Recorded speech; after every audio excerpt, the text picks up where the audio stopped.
మోషే దేవుని దగ్గరికి వెళ్ళి బ్రతిమాలుకుంటూ ప్రార్థిస్తున్నాడు, వద్దు దేవా అని, వద్దు ప్రభు అని దేవుడికి చెప్తున్నాడు. దేవుడు చెప్పేంత మనిషా మోషే ఉన్న దేవుడా?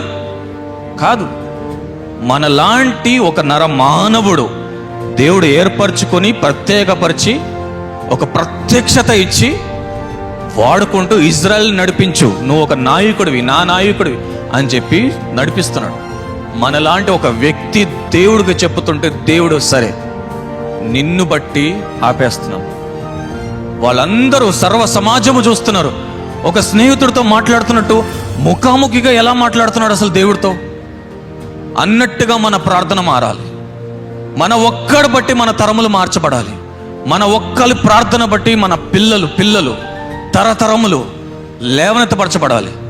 ఆరోగ్యకరంగా మారాలి. అనారోగ్య పరిస్థితి ఆరోగ్యకరముగా, విడుదల లేని పరిస్థితి విడుదలతో, అభివృద్ధితో, ఎక్కడ లేనంత ధననిధితో మనము మన తరములు నింపబడి ఉండాలి. ఆమేన్.